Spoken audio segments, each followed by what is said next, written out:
Hello friends, this is Vaishali and welcome to study focus. Friends, आज हम बात करने वाले हैं समास के बारे में, जो एक मोस्ट इम्पॉर्टेंट टॉपिक है। और यहाँ से क्वेश्चन काफ़ी सारे बनते हैं। सीटेट हो या यूपी टेट हो, कोई भी एग्ज़ाम हो आपका, वहाँ पर समास से क्वेश्चन बहुत ही पूछे जाते हैं। और हमारे क्लासेस में भी होता है, हाई स्कूल इंटर में। तो जो लोग चैनल पर नए हैं, वीडियो को लाइक शेयर एंड चैनल को सब्सक्राइब जरूर करें। चलिए शुरू करते हैं। आज का टॉपिक समास है हमारा। फ्रेंड्स, समास के बारे में हम जानेंगे। समास क्या होता है, कौन कौन से होते हैं, किसे कहते हैं, अर्थ क्या होता है, हम सारी डिटेल जानेंगे आज। तो समास का अर्थ होता है, क्या होता है समास का अर्थ? तो संक्षेप, संक्षेप को ही समास कहा जाता है। ओके। तो इसकी परिभाषा की बात की जाए तो इसमें आता है, जब दो अथवा दो से अधिक शब्द मिलकर एक नवीन शब्द की रचना करते हैं तथा उनके मध्य की विभक्तियां लुप्त हो जाती हैं तो इनके मिलने की क्रिया को समास कहा जाता है। क्या कहा गया है इसमें? जब दो अथवा दो से अधिक शब्द मिलकर एक नवीन शब्द की रचना करते हैं तथा उनके मध्य की विभक्तियां लुप्त हो जाती हैं तो इनके मिलने की क्रिया को समास कहा जाता है। ओके, क्या हो जाएगा? जब दो अथवा दो से अधिक शब्द मिलकर एक नवीन शब्द की रचना करते हैं तथा उनके मध्य की विभक्तियां लुप्त हो जाती हैं तो इनके मिलने की क्रिया को समास कहा जाता है। आगे समास के भेद के बारे में हम जानेंगे। कितने भेद होते हैं समास के? कितने भेद होते हैं? तो आपके 6 भेद होते हैं समास के। कौन कौन से, इनके बारे में भी हम जानेंगे। तो पहला आपका समास है अव्ययी भाव समास, दूसरा आपका समास है तत्पुरुष समास, तीसरा कर्मधारय, चौथा द्विग, और पांचवा आपका आता है बहुब्रीहि, और छठवां आता है आपका द्वंद्व समास। एक बार फिर से हम देखेंगे तो अव्ययी भाव, तत्पुरुष, कर्मधारय, द्विग, बहुब्रीहि और द्वंद्व, ये 6 प्रकार के समास के भेद होते हैं। अब अव्ययी भाव समास क्या होता है, इसकी पहचान हम कैसे करेंगे? तो अव्ययी भाव समास के बारे में जानेंगे। तो जिस समास में पहला पद प्रधान होता है तथा संपूर्ण पद क्रिया विशेषण न होकर अव्यय के रूप में प्रयुक्त होता है, अव्ययी भाव समास कहलाता है। क्या कहा जा रहा है यहाँ पर? अव्ययी भाव समास, जिस समास में पहला पद प्रधान होता है तथा संपूर्ण पद क्रिया विशेषण न होकर अव्यय के रूप में प्रयुक्त होता है। पहला पद प्रधान होता है तथा संपूर्ण पद क्रिया विशेषण न होकर अव्यय के रूप में प्रयुक्त होता है, उसे हम क्या कहते हैं? अव्ययी भाव समास कहलाता है। जैसे प्रतिदिन और यथाशक्ति, और भी कई सारे उदाहरण दिए गए होते हैं, लेकिन हमने यहाँ पर 2 ही दिया है समझने के लिए आपको। ओके, तो अगला आपका आता है तत्पुरुष समास। तत्पुरुष समास को हम कैसे पहचानेंगे? तो जिस समास में उत्तम पद या अंतिम शब्द प्रधान होता है उसे तत्पुरुष समास कहते हैं।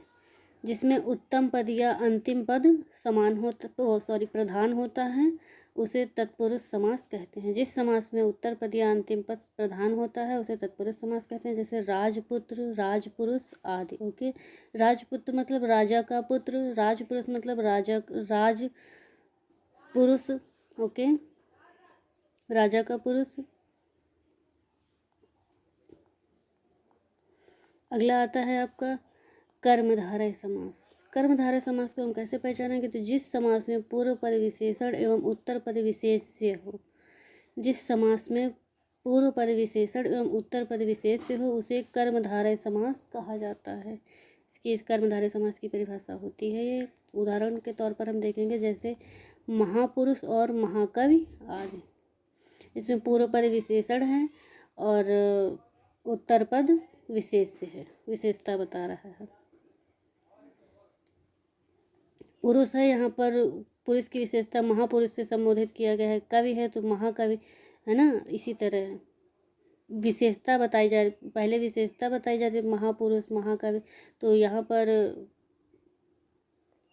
उत्तर पद विशेष है और पूर्व पद विशेषण है। ओके, यहाँ पर कर्मधारय समास होगा। अगला देखेंगे, चौथा है आपका बहुब्रीहि समास। बहुब्रीहि समास की कैसे पहचान करेंगे हम? जिस समास में पद अनेक हों और अन्य पद के अर्थ की प्रधानता हो उसे बहुब्रीहि समास कहते हैं। जिस समास में पद अनेक हों और अन्य पद के अर्थ की प्रधानता हो उसे बहुब्रीहि समास कहते हैं। जैसे लंबोदर, पीताम्बर, दशानन, नीलकंठ, पंचानन, त्रिलोचन आदि।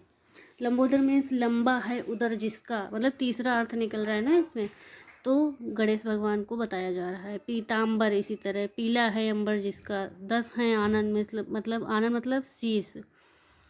नीलकंठ नीला है कंठ जिसका। पंच हैं 5 हैं आनंद जिसके। 3 हैं लोचन जिसके।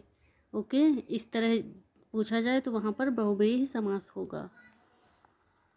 द्विगु समास के बारे में हम बात करेंगे तो क्या हो जाएगा? इसकी पहचान हम कैसे कर पाएंगे? वह समास जिसका पहला पद संख्यावाची हो तथा दूसरा पद कोई संज्ञा हो, वहाँ पर द्विगु समास होता है। जिसका पहला पद संख्यावाची हो और दूसरा पद कोई संज्ञा हो उसे हम क्या कहेंगे? द्विगु समास कहेंगे।